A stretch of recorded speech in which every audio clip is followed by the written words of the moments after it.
საქართველოს პარლამენტში წარდგენილია კანონპროექტი, რომელიც სათამაშო ბიზნესისთვის სანქციებს ამკაცრებს. თუ კომპანია სანებართო მოსაკრებელს დროულად არ გადაიხდის, ნებართვა ავტომატურად გაუქმდება ნაცვლად აქამდე არსებული გასამაგებული ჯარიმისა. ცვლილება ეხება ონლაინ კაზინოებს, სათამაშო აპარატებსა და ტოტალიზატორებს. იმ შემთხვევაში, თუ კომპანიას ნებართვა გაუქმდება, მას ბაზარზე დასაბრუნებლად სანებართო მოსაკლების სრული ოდენობით გადახდა თავიდან მოუწევს.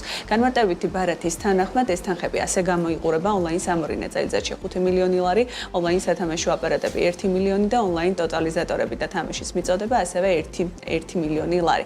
ამასთან იზრდება თავად ჯარიმის ოდენობაც არსებული 7,000 ლარის ნაცვლად 20,000 ლარი გახდება, ხოლო მისი გასამაგებული ოდენობა 60,000 ლარს მიაღწევს. მთავრობის მიერ ლოტერიების აზარტული და მოგებიანი თამაშობების მოწყობის შესახებ კანონში დაინიცირებულ ცვლილებებზე სტუდიაში სასაუბროთ გიორგი მამულაიშვილი, საქართველოს სათამაშო ბიზნეს ასოციაციის ხელმძღვანელი შემოგვიერთდა. მოგესალმებით, მადამ გიორგი, მადლობა თქვენი დროისთვის. პირველ რიგში როგორ შეაფასებთ ინიციატივას, რომელიც ამ ტიპის ჯარიმების ზრდას და ცვლილებებს და გამკაცრებას ითვალისწინებს? პასუხისგებლობა და წესრიგი აღნიშნულ ბიზნესში სავალდებულოა, რა თქმა უნდა. ჩვენ ასევე ყოველთვის ვემხრობთ ისეთ ინიციატივებს, რომელიც ზრდის გამჭვირვალეობას და ბიზნესს უფრო გამჭვირვალეს ხდის სახელმწიფოს მიმართ და საზოგადოების მიმართ.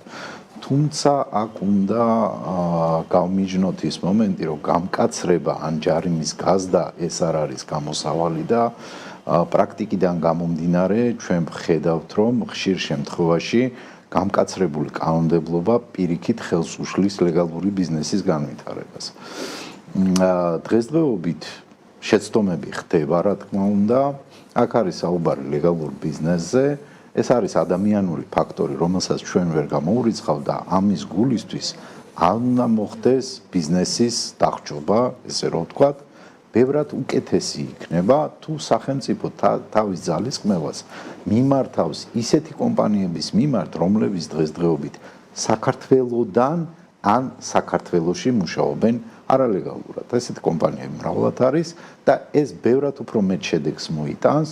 კანონი უნდა გამკაცრდეს იმ არალეგალური კომპანიების მიმართ და იმ კრიმინალური კომპანიების მიმართ, ვინც აღნიშნულ ბიზნესში არის ჩართული, არ იხდის გადასახადს, უწევს კონკურენციას ლეგალურ ბიზნესს, რომელიც აკეთებს საკმაოდ დიდ კონსტრიბუციას. ინფორმაცია გაქვთ, მათ შორის ბოლო წლების განმავლობაში გამკაცრებების ფონზე თქვენ ხშირად საუბრობთ არალეგალური ბიზნესის გაზრდაზე. მე შემიძლია გითხრათ, რომ დღესდღეობით სადღაც საქართველოს ბაზრის 25% უჭირავს არალეგალურ ბიზნესს, რომელიც უცხოეთიდან, ესე ვთქვათ, ოფშორული ზონებიდან მუშაობს ქართულ მომხმარებელს. რაიმე ვიდრე გამკაცრება დაიწყებოდა. ეს არის ის რისკი, საკმაოდ მცირე რაოდენობა იყო 21 წლამდე, შემიძლია გითხრათ, გამომდინარე იქიდან, რომ ადგილობრივი ოპერატორები საკმაოდ კარგად მუშაობდნენ და საკმაოდ კარგი შეთავაზებები ჰქონდათ, მაგრამ გადასახადების ზრდამ ეს ჩვეულებრივი პრაქტიკა არის და მსოფლიოში არაერთი ესეთი მაგალითი იყო, როდესაც გადასახადი იზრდება და შესაბამისად არალეგალური ბიზნესი ინტერესდება იმ ბაზრით. პლუს ჩვენთან პრობლემა შეიქმნა წყლოვანების დასთან, რამაც გამოანთავისუფლა ჯამში 1,400,000 ადამიანი და შესაბამისად მათთვის საინტერესო გახდა ეს ბაზარი. დღესდღეობით ჩვენ გვაქვს კონსულტაციები სახელმწიფოსთან და მე ძალიან დიდი იმედი მაქვს, რომ სახელმწიფო მიიღებს საბოლოო ჯამში, ესე ვთქვათ, იმ გადაწყვეტილებას, რომ ერთად ბიზნესთან ერთად ვებრძოლოთ ესეთი ტიპის კომპანიებს, რომლებიც ჩართულები არიან ამ ტიპის საქმიანობაში და ეს სეგმენტი დაბრუნდება უკან საქართველოში და შესაბამისად ამითი გამჭვირვალეობაც გაიზრდება, კონტროლიც გაიზრდება, სახელმწიფო მეტ გადასახადს მიიღებს და თვითონ სოციალური ფონის გაუმჯობესდება ქვეყანაში. ამ ტიპის გამკაცრება რა გავლენას იქონიებს სტაბილურობაზე და ინვესტიციების მოძიებას? ინვესტიციებზე არ ამგონია, რომ იქონიოს გავლენა, თუმცა აქ ყველაზე მეტად დაზარალდება ისეთი ტიპის კომპანიები, რომლებიც მიწის ობიექტებს ფლობენ, შესაბამისად მათ ისედაც საოპერაციო ხარჯი მაღალი აქვთ და პლუს ამას დაემატება ის მაღალი, ესე ვთქვათ, საჯარიმო სანქციები, რომლებიც დღეს შემოიღეს. აქამდეც იყო გაერთმაგებული, გასამმაგებული, შემდეგ ლიცენზიის ჩამორთმევა, თუმცა შეგვიძლია ვთქვათ, რომ ჯარიმები რიგ შემთხვევაში გაათმაგდა, რიგ შემთხვევაში გასამმაგდა, რიგ შემთხვევაში გახუთმაგდა. ეს პრობლემაა, იმიტომ რომ კიდევ ერთხელ ვიძახი, რომ შეიძლება იყოს ტექნიკური ხარვეზი, შეიძლება იყოს ადამიანური ფაქტორი, რომელსაც ელემენტარულად რაღაცა კონკრეტული წინადადების ჩაწერა დაავიწყდა რეგლამენტში, რომელიც ბარდება შემოსავლების სამსახურში. აქ ამაზეა საუბარი, თორე ლეგალური ბიზნესისთვის როგორც ესეთი მკაცრი მიდგომა არ არის პრობლემა, თუმცა კიდევ ერთხელ ვიძახი, რომ კანონმდებლობა იყოს გონივრული და პროპორციული. ეს არის ბიზნესისთვის პრობლემა და ელემენტარული შეცდომის გამო ბიზნესმა არ უნდა იხადოს 10,000, 20,000 და 60,000 გადასახადი. ბატონ გიორგი, ხო გითხავთ წინა სტუმართან დაწყებულთა იმაზეც 60 წელს ზემოთ გადაცილებული პირებისთვის იკრძალება 1 სექტემბრიდან გადაირიცხვა, მათ შორის არის სათამაშო ბიზნესიც. როგორია შეფასება და რა გავლენას მოახდენს ეს ყველაფერი თქვენს სექტორს? როგორც ეროვნულმა ბანკმა განმარტა აღნიშნული, ესე ვთქვათ, თავისი ინიციატივა, ეს არის მიზანმიმართული იმ მოწყვლად ჯგუფების მიმართ, რომელიც დღესდღეობით ყავს ქვეყანაში, ეს არის 60 წელზე ზემო.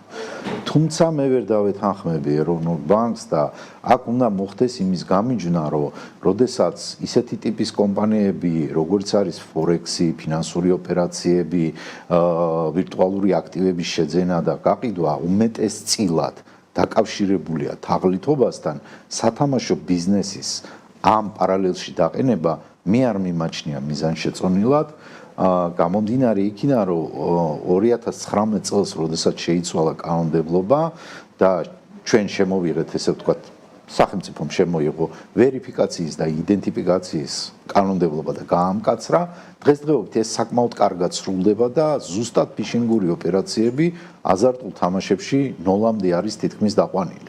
ეს საკმაოდ დიდი წარმატება იყო სახელმწიფოსთვის და ამითი ბიზნესი უფრო გამჭვირვალე გახდა. მაგრამ ეხლა ჩვენ ვხედავთ ისეთ სიტუაციას, როდესაც რეალური სისტემური პრობლემა სადაც გვაქვს, ეს არის არალეგალური, ესე ვთქვათ, აზარტული თამაშების კომპანიები, რომლებიც ოპერირებენ, შესაბამისად ისინი გააგრძელებენ თავის საქმიანობას ჩვეულებრივ რეჟიმში, როგორც აგრძელებდნენ, იმიტომ რომ ჩვენ ვხედავთ, რომ ხდება მისკოდინგი და იქ არ ვიცი, სხვადასხვა ტიპის სერვისებზე ხდება თანხების გადარიცხვა, როგორც არის ვაჭრობა, სერვისი და ასე შემდეგ, მაგრამ ზიანდება კონკრეტულად აზარტული თამაშების კომპანია, რომელსაც ლიცენზია აქვს აღებული, გადასახადს იხდის, ახალ სამუშაო ადგილებს ქმნის, ავითარებს IT ბიზნესს, ავითარებს იგივე საბანკო სექტორს და დღეს ჩვენ ამ კომპანიებს რეალურად ხელოვნურად უფერხებთ განვითარებას. მოკლედ, როგორი იყო პირველი კვარტალი სექტორისთვის? პირველი კვარტალი საკმაოდ კარგი იყო. მე ძალიან, ესე იგი, მოხარული ვარ ყოველთვის, როდესაც კარგი, ესე ვთქვათ, და სწორი კანონმდებლობის მიღება ხდება. 24 წლის დეკემბერში შემოიღო სახელმწიფომ ცვლილება, სადაც უცხოელი მოთამაშეების მოზიდვის შემთხვევაში არის რაღაც კონკრეტული ადგილობრივ მოთამაშეებთან განსხვავებული გადასახადებია. ამან მისცა საშუალება კომპანიებს, რომ უფრო მეტი აქტივობა გააკეთონ იმ უცხოელ მოთამაშეებზე, უფრო მეტი შემოსავალი მიიღონ და უფრო მეტი გადასახადი გადაიხადონ. შესაბამისად, პირველი კვარტალის მონაცემებით მე შემიძლია ვთქვა, რომ საშუალოდ კაზინოს მიმართულებით სადღაც 15%-ით გაიზარდა ბიზნესი, სპორტის მიმართულებით 9%-ით გაიზარდა ბიზნესი. შესაბამისად, თუ დღესდღეობით არსებული, ესე ვთქვათ, ცვლილებებიდან გამომდინარე, სახელმწიფო გადადგავს ქმედით უნარიან ნაბიჯებს და თუნდაც იგივე დაგვეხმარება იმ არალეგალური სექტორის მიმართ ბრძოლაში, ბიზნესი კიდე გაიზრდება. მადლობა ძალიან დიდი თქვენი დროისთვის. გიორგი მამულაიშვილი, საქართველოს სათამაშო ბიზნეს ასოციაციის ხელმძღვანელი იყო ჩვენი სტუმარი.